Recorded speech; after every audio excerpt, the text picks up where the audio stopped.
Halo teman-teman semua, jadi sebelum kita memulai ke video pembelajaran, kita mau nanyain dulu nih, random ke teman-teman FISIP, apa itu korupsi, kolusi, nepotisme. Yuk. Halo, boleh perkenalan diri nggak?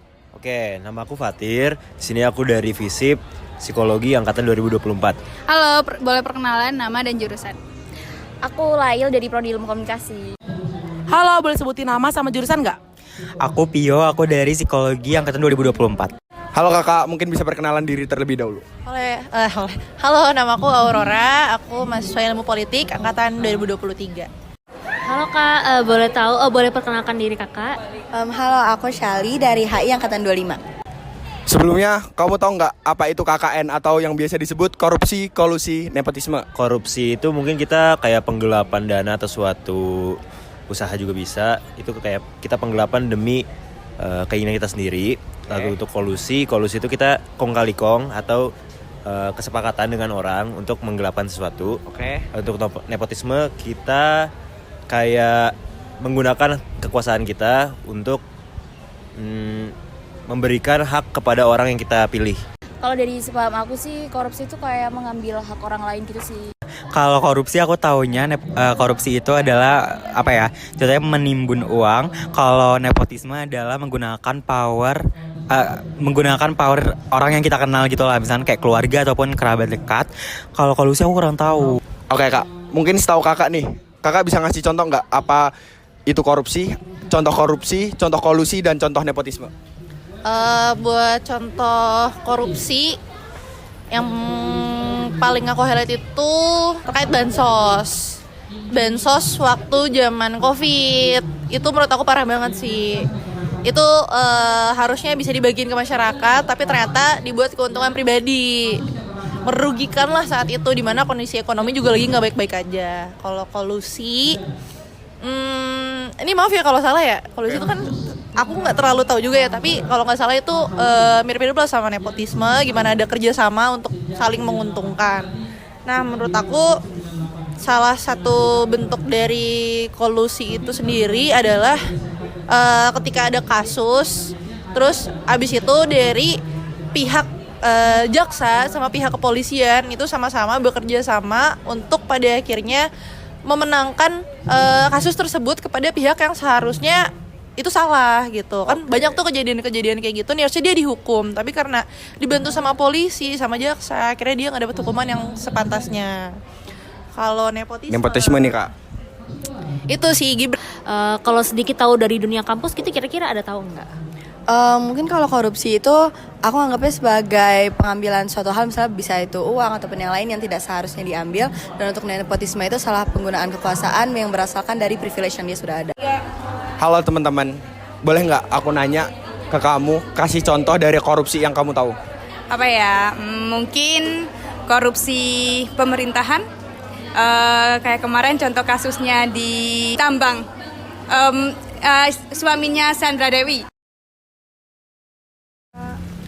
Korupsi, seperti yang kita ketahui, korupsi merupakan tindakan yang dilakukan oleh seseorang yang memiliki jabatan tinggi sehingga mereka memiliki kekuasaan untuk menguntungkan diri mereka sendiri dan juga merugikan orang lain. Sehingga korupsi merupakan salah satu dari tindak pidana. Dari contoh-contoh korupsi yang sering kita dengar adalah seperti penyuapan dana agar masyarakat dapat segera menerima SIM atau STNK, lalu juga penggelapan dana yang sering dilakukan oleh pengusaha agar mereka dapat lebih banyak keuntungan yang didapat, seperti mendapat keuntungan miliaran bahkan triliunan, dan juga markup yang dilakukan oleh pengusaha proyek agar mereka juga bisa mendapatkan keuntungan yang lebih banyak. Tapi tahu nggak sih kalau misalnya korupsi itu nggak cuma dilakukan oleh pejabat-pejabat yang berwenang. Korupsi juga terjadi di sekitar kita, seperti misalnya di organisasi kampus, di masyarakat. Salah satu contoh dari korupsi yang biasa terjadi di sekitar kita adalah pungli, gratifikasi, ataupun suap menyuap yang terjadi di ruang akademik. Kamu tahu apa itu kolusi nggak? Enggak. Jadi guys, kolusi itu adalah kerjasama ilegal yang dilakukan secara diam-diam untuk menguntungkan pihak tertentu dan menguntungkan pihaknya itu sendiri. Oh, jadi gitu kolusi. Tahu aku ya, kolusi itu ada di salah satu bentuknya itu ada di Indonesia di kecurangan tes CPNS tahun 2021 di Sulawesi. Jadi, kenapa kok bisa ada solusi? Kenapa bisa ada kolusi? Karena pelaku menyuap sebesar 150 juta ke para tim tes CPNS. Kalian jangan kolusi ya. Jangan kolusi ya guys. Jadi teman-teman tahu nggak sih nepotisme itu apa sebenarnya? Jadi nepotisme itu adalah salah satu bentuk dari pemberian kewenangan atau jabatan kepada orang yang tidak mampu. Ini berakar kuat pada orang-orang zaman dulu, apalagi pada masa Roma dulu, yang dimana namanya berasal dari kata nepos, artinya itu kerabat atau orang dekat. Nah, di sini salah satu bentuk dari nepotisme adalah pemberian jabatan ini kepada orang yang didekat, orang yang memiliki ikatan hubungan yang kuat dan dekat dengan orang yang akan memberi jabatan tersebut. Pak, oke, ngapain nih? Halo, lagi nugas aja sih. Oh gitu. Aku ini abis ini mau ikut jadi ini ketua BEM nih. Kamu mau nggak jadi ini BBH aku? Boleh sih. Boleh. Nah nanti tinggal gampang lah. Kita coba doang dulu. Iya boleh. Terima kasih ya. Siap. Nah, barusan disebutin sama Raffi nih contoh dari nepotisme itu sendiri, yaitu pemberian jabatan ataupun posisi strategis bagi kerabat atau orang terdekat tanpa memperhitungkan kelayakan dan kualitas mereka. Tapi selain itu juga ada loh guys, yang lain, yaitu ada yang namanya penitipan orang ataupun saudara untuk menjadi pegawai ataupun mahasiswa di perusahaan atau universitas tertentu yang sebagai titipan. Nah, menurut kalian gimana? Nah, habis kita dengerin penjelasan dari teman-teman tadi, kira-kira kita harus ngapain ya? Nah, bener banget Raffi, kira-kira tindakan apa ya yang bisa kita lakuin untuk mencegah KKN tadi? Jadi, apa sih yang bisa kita lakuin?